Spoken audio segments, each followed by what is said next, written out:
Thank you so much for having me here. It's great. In the morning, it was extremely hot, and I prayed, and I said, God, just a little bit of air conditioning, please.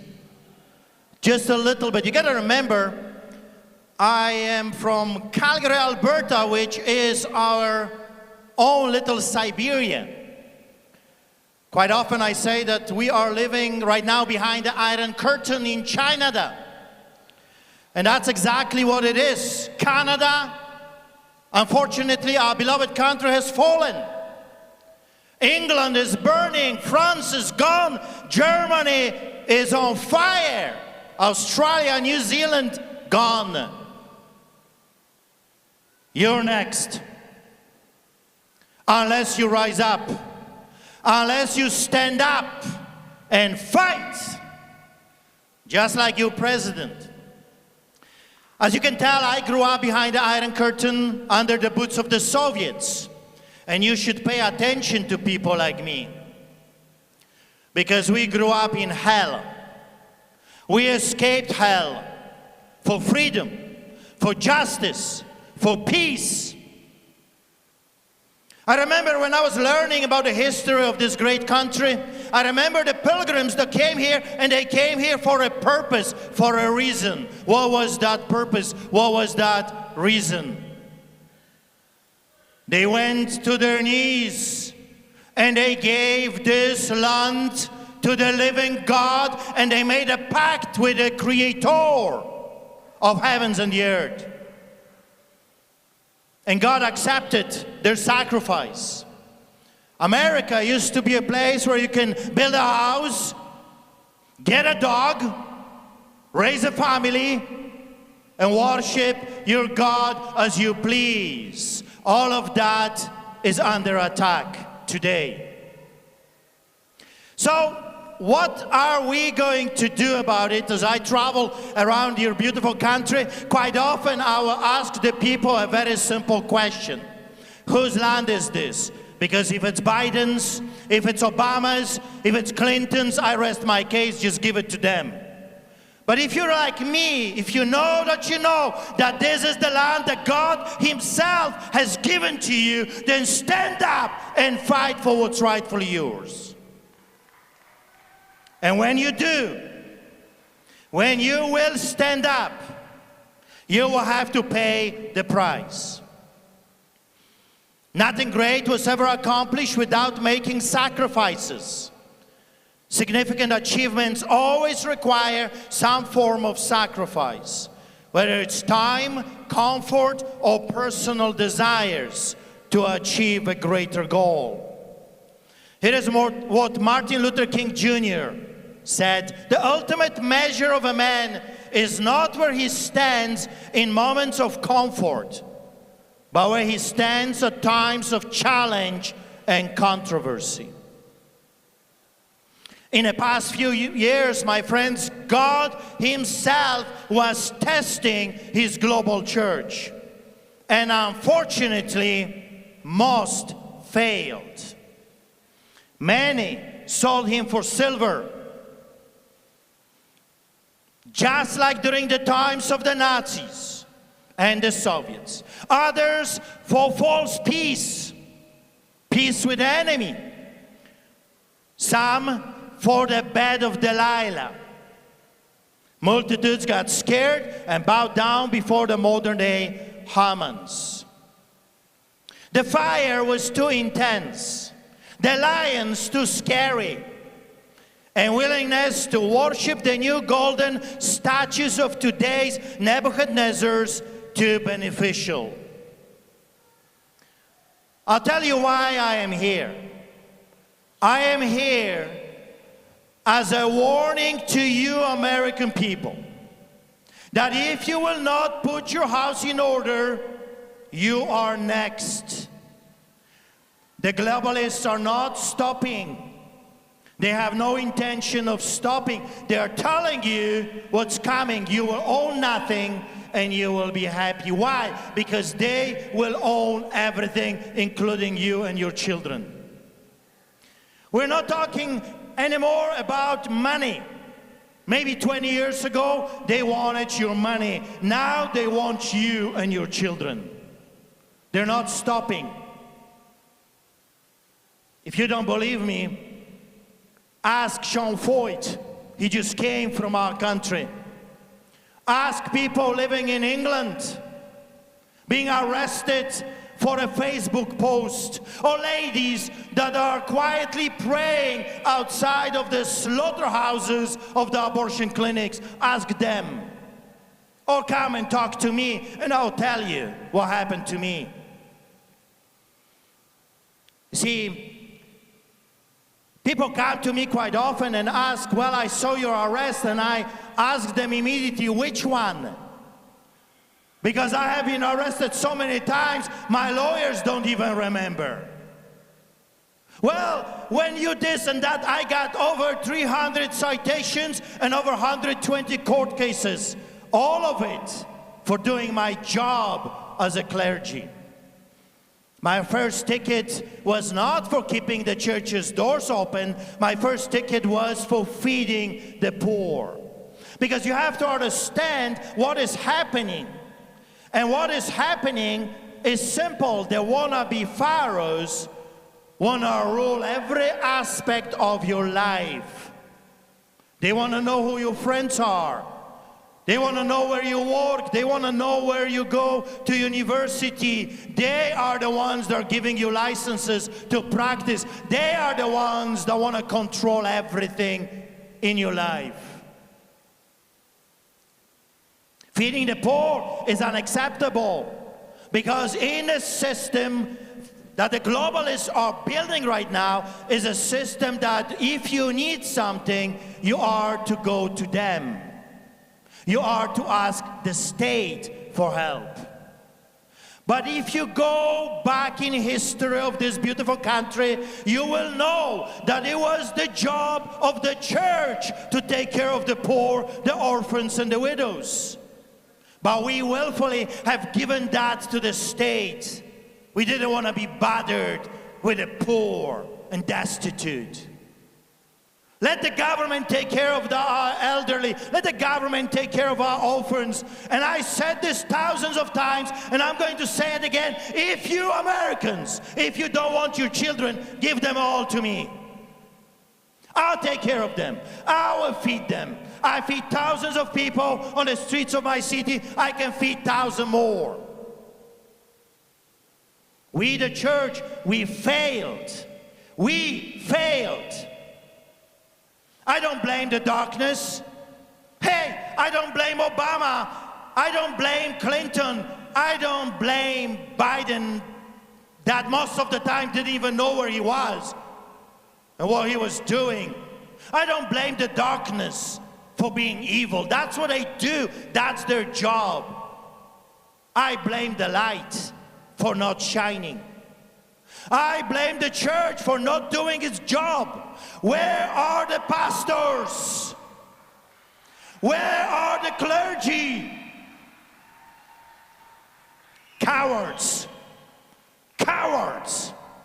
Compromisers. They made a deal with the devil for a bowl of stew, like Esau. That's why we have trouble in the land. We have to recognize what is really going on. You can blame the demon rats, you can blame the rhinos, you can blame the liberals, you can blame the conservatives in my country, because it was them that locked us like animals. I was kept in metal cages for simply doing my job as a pastor. I was arrested like El Chapo of Alberta, Al Capone of Canada. On a tarmac, I was arrested. On a highway, in the snow, in my home, for doing my job. But why they could get away with this? Why this happened to us in the first place? Because the church refused to shine. If the thousands of pastors and the clergy would stand with us, this would never happen to us.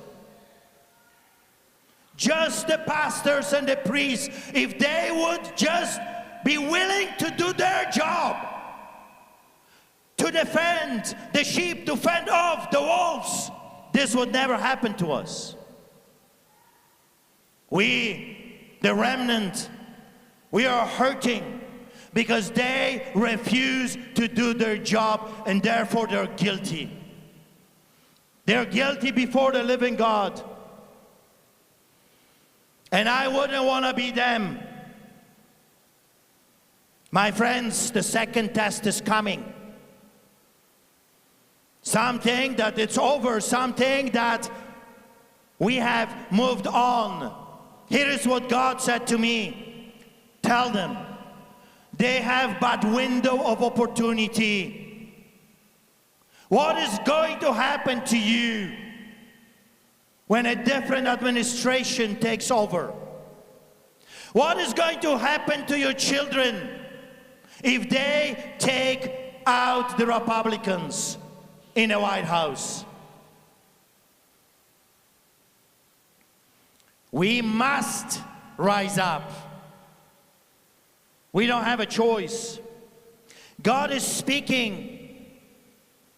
A year ago, He said, tell them that we have 3.5 years of that window of opportunity to prepare, to get ready. So prepare and get ready. When I travel around, I meet people that are very satisfied right now. You've got your president, thank God. And now it's kumbaya, let's cruise around, let's enjoy life. Listen, this was just the beginning. You must finish your job. You have to finish your enemies. And I'm not talking about guns and swords. I'm talking about finishing the job. Arrest them. Charge them with treason. Let accountability come back to our beloved nations. Where are the charges for what they've done to us in the past 4 years? Where are the arrests? Why those people are still free? They slaughtered American people. They murdered our elderly. They wiped out our youth. You cannot talk about justice if some of those people are not charged. We need Nuremberg number 2. Nuremberg number 2. If we are to talk about justice, democracy, and republic. Pastor, we just want to move on. We just want to forget. Forget the things they've done to us. Tell that to the victims. Tell that to the victims. The blood of the victims is crying for justice. Where is justice for them? Revelations 21:8. But to cowardly and unbelieving and corrupt, vile, and murderers, and sexually immoral, and sorcerers, and idolaters, and all liars, their place will be in a lake that burns with fire and sulfur. This is the second death.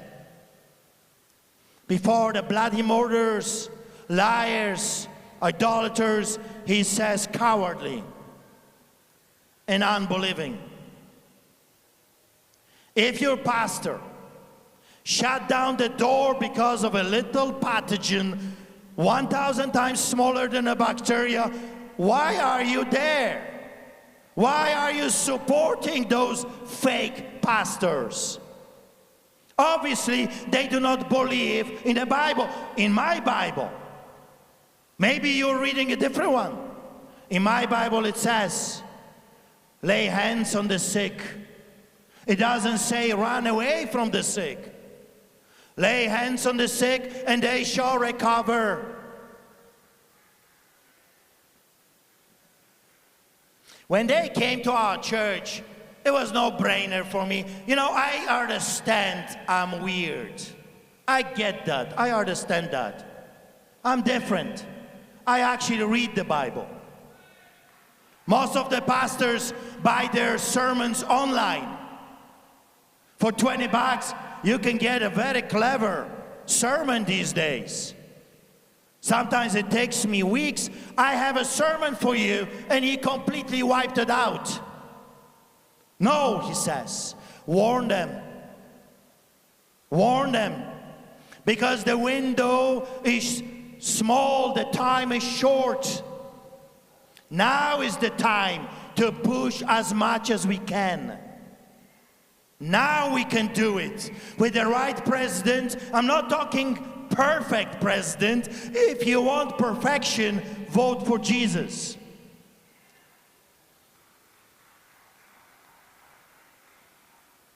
We must follow the cloud, not the crowd. The individual has always had to struggle to keep from being overwhelmed by the tribe. If you try it, you will be lonely often and sometimes frightened. But no price is too high to pay for the privilege of owning yourself. That was Friedrich Nietzsche. You see, after all, Jesus did set us free. So free we must remain. For that freedom we must fight, and that freedom we must give it to others. When they came to our church, I had nothing to tell them. Everything that needed to be said was already said. When they came illegally, I just told them simply, get out. Now imagine tens of thousands of pastors saying the same thing. Get out, you little minions of Satan. Get out, you little devils. Who do you think you are, you uncircumcised Philistines, that you should defy the armies of the living God? You're a disgrace, officer, for wearing that badge. You swore to protect us. Now you are attacking us. You're not a law enforcement agent anymore. You're a gangster in uniform. Get out and don't come back. Well, they did come back. And I was arrested in the middle of the highway. I was charged with insanity. I didn't even know that they have laws like this in our country. I was charged with, are you ready? Inciting people to come to church. Duh. That's what I do for a living. I incite people to come to church. That's what I do. Guilty. Organizing an illegal gathering, participating in illegal gathering. I was even criminally charged for not wearing a muzzle. And I've told them, I'm not your dog. You put a muzzle on my dog and he will bite you. I don't understand people that were wearing a muzzle. I was charged with terrorism. And I was convicted of terrorism. I was part of the truck convoy. Have you heard about truck convoy? Well, they asked me to become their pastor. So I gladly accepted. I organized church services for the truckers, for the farmers, for the hurting Canadians. And after one of those sermons, I was arrested outside of my home and charged with terrorism. I have become the first Canadian ever to be charged with this, and I was convicted of that crime.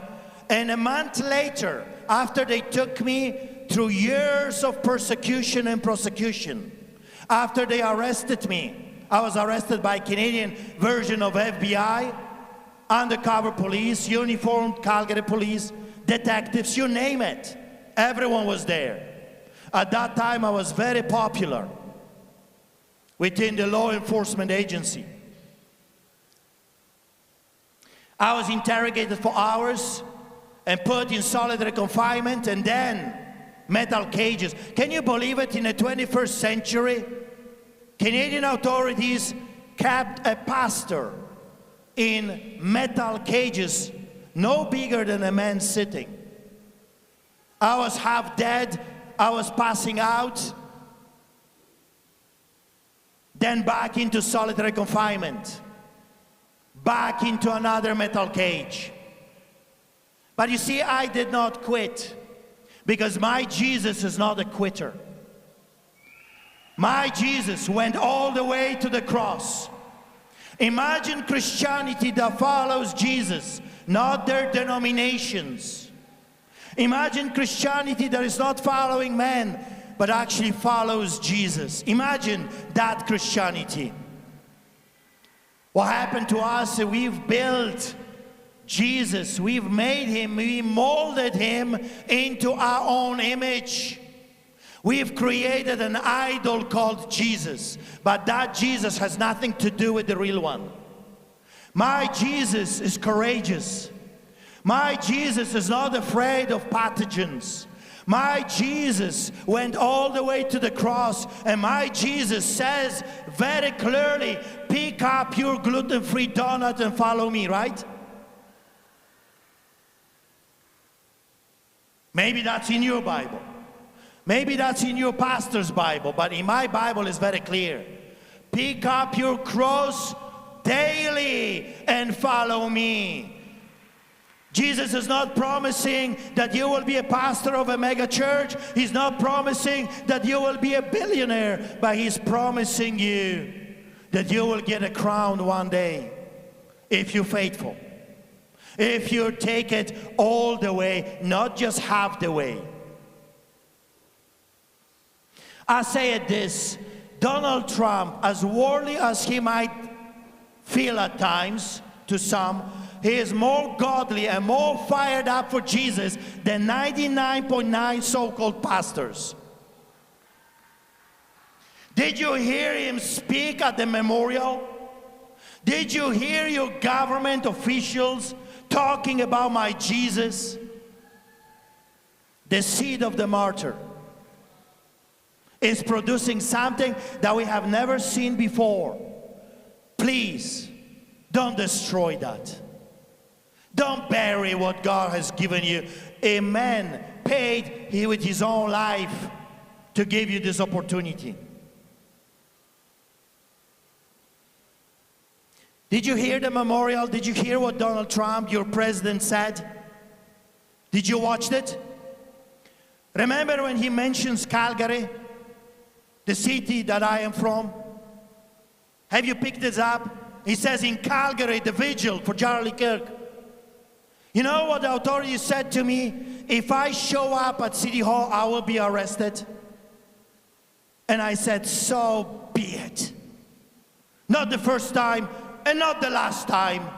And we had the greatest revival that I have seen in many years. 5,000 people went to their knees. 5,000 people prayed for USA. 5,000 people were singing your national anthem, praying to God that America would rise up. Because if America goes down, so goes the free world. When I came here the first time, during the craziness, I boarded a plane. It was a ghost town. There was no one there. It was me, my son, an empty plane. And I said, God, what am I to tell the American people? I'll share my story. I'll tell them about arrests and communists and Chinese soldiers on Canadian soils by the tens of thousands preparing to destroy the United States of America. I'll tell them that. But what is specifically you want me to tell them? And here's what he said, and I'll never forget. That's why I keep bringing over and over again. He says, tell this great American eagle. He calls you great. Tell this great American eagle that it's time for this eagle to rise up once again and flap its wings. You've done it before. Americans, you've done it before. He wants you to do it again. Not just for you and your children, but for our children as well.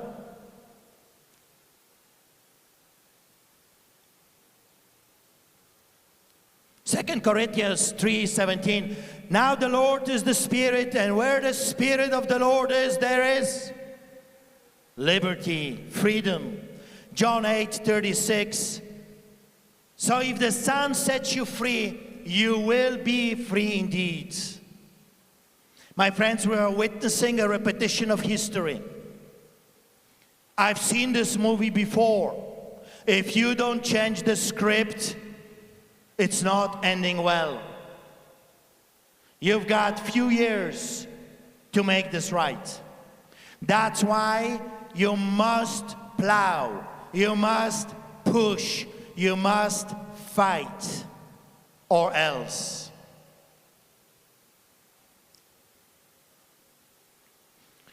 Galatians 5:1. It is for freedom that Christ set us free.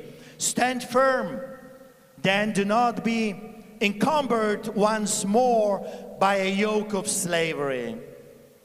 There was in history, there was no greater freedom fighter that ever lived than Jesus Christ himself. He showed us how to stand and how to fight, how to live and how to die if needs be. Jesus broke the chains, but the enemy is forging them again. The fight is big, and it is to the death. The enemy is vicious and well equipped. The globalists are not stopping. The evil is moving forward. However, our God is bigger, stronger, and with unlimited resources. The only thing he needs is you.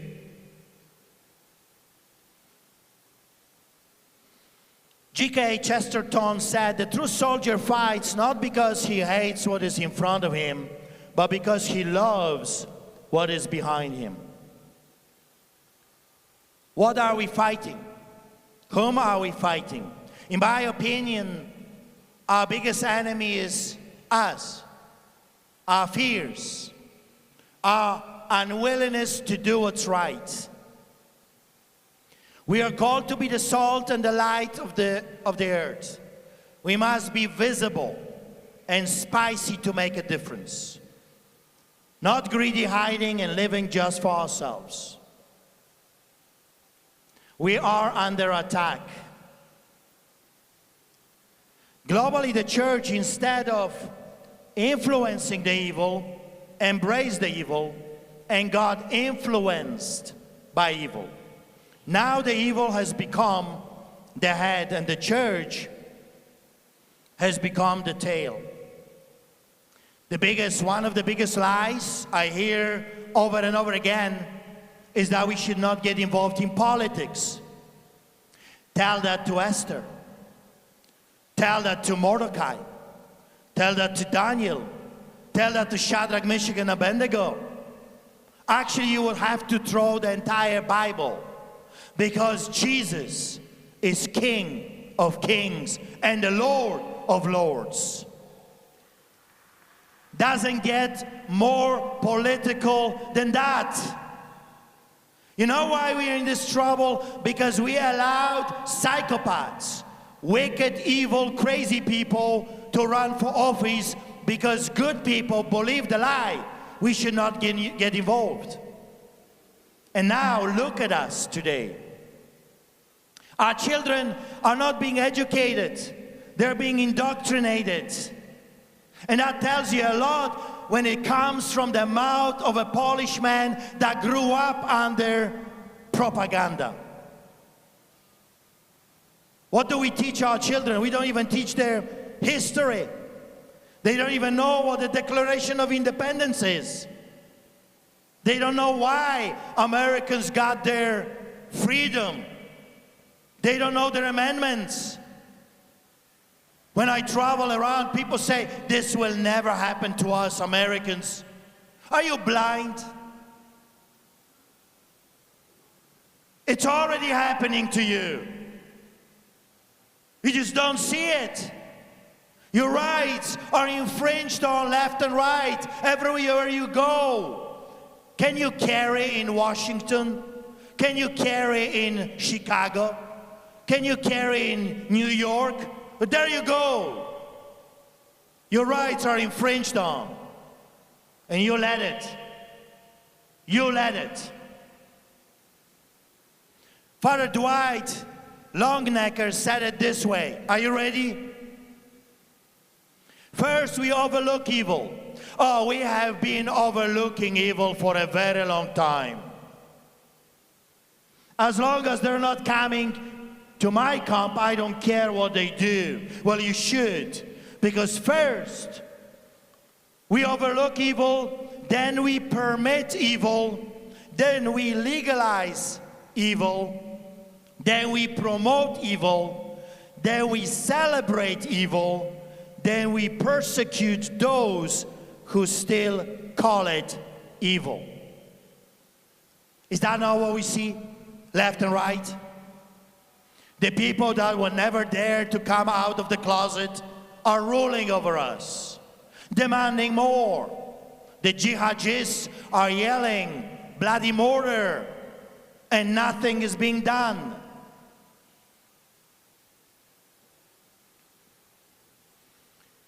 What is happening right now is not emigration. I am an immigrant. It took me 5 years to emigrate. I did my paperwork, I did my medical, I waited, I had my interview in the Canadian Embassy, I had to have money. 5 years. What is happening right now is not emigration. You are being invaded.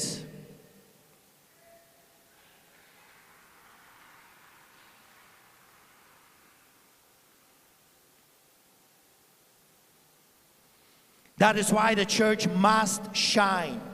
We fought the Nazis, we fought the Soviets, the communists, the socialists, and now we must fight the globalists. Their agendas are identical. What they want is what they always wanted: enslavement of humanity, control, power, money, blood. The church must rise up, speak up, and push them out. We must say loud and clear, no to the wannabe pharaohs. Not an inch. You will not have our children. You will not have our marriages. You will not have our possessions. You will not have our public square. You will not have our future. We are taking back what rightfully is ours. James 4:7, submit yourselves then to God. Make pact with the devil, that's what it says. Collaborate with the devil. Let's keep peace for the sake of peace. I don't find this in the Bible. Resist.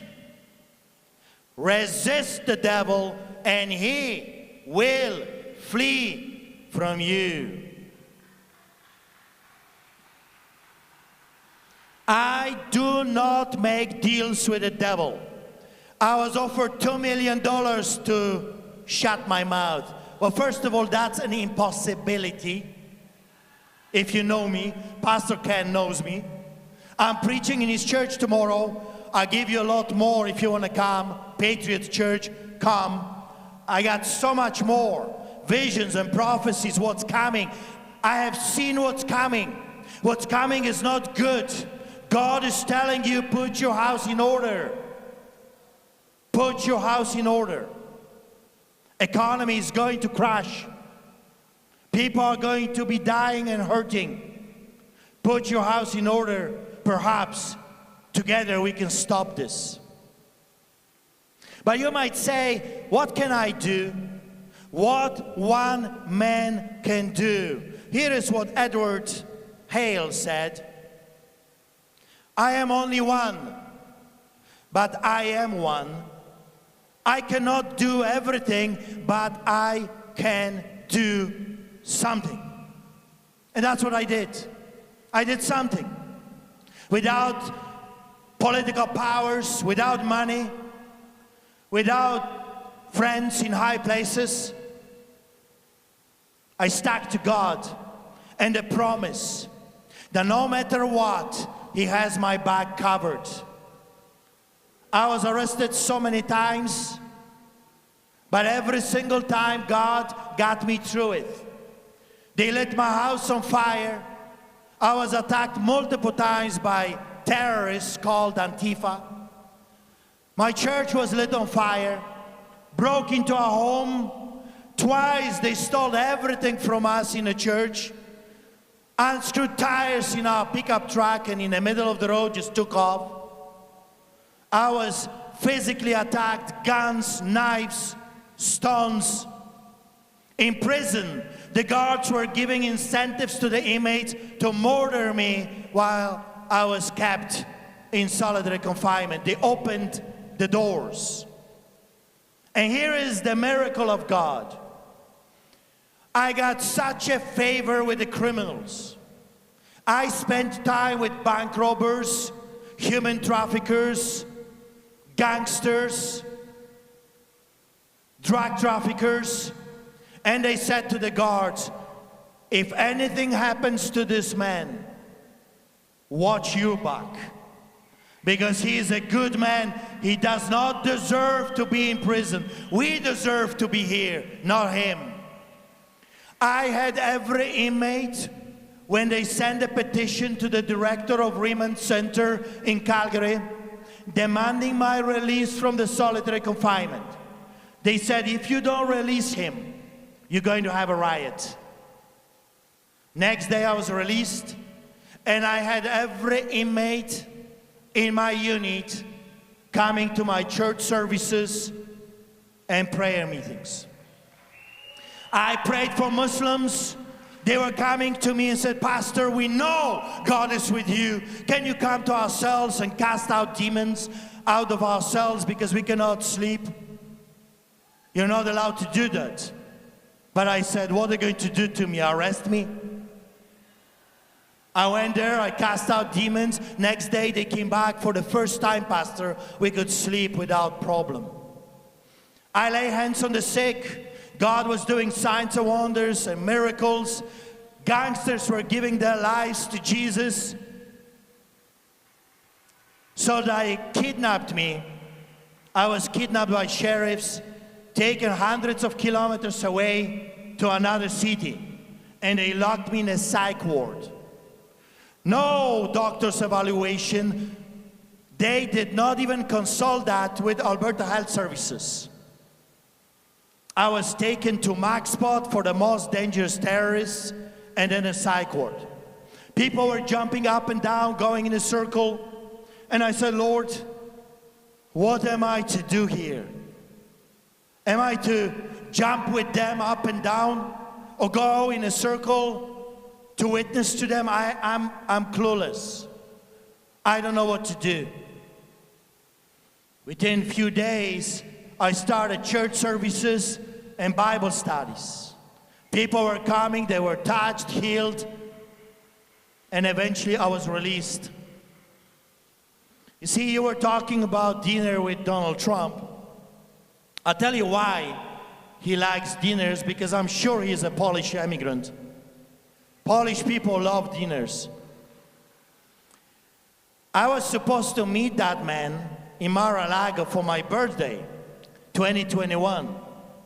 But they arrested me in front of my home, and I spent my birthday in a psych ward with coffee. I was supposed to have a coffee with President of the United States of America, and the coffee I had in a psych ward was the most horrible thing I've ever tasted. But I'm sure there were many Donald Trumps running around in a circle there. You see, no matter what enemy throws at you, it doesn't matter what they do, it doesn't matter what they say, our God is bigger. stronger, more powerful than all of them combined together. Therefore, he says for every day, for you and for me, fear not. Do not be afraid what they can do to you. If they kill you, you're going to have a face-to-face with Jesus. You're going to be sipping the best coffee that there is. Jesus is bigger than the president. I will end with this. God gave me a revelation of Shadrach, Meshach, and Abednego. He said, tell the Christians that instead of running from the fire, I want them in the fire. In the fire, I deal with their enemies. In the fire, I set them free. In the fire, I meet them face to face. In the fire, they become a testimony. In the fire is your promotion. So instead of running from the fire, run towards the fire.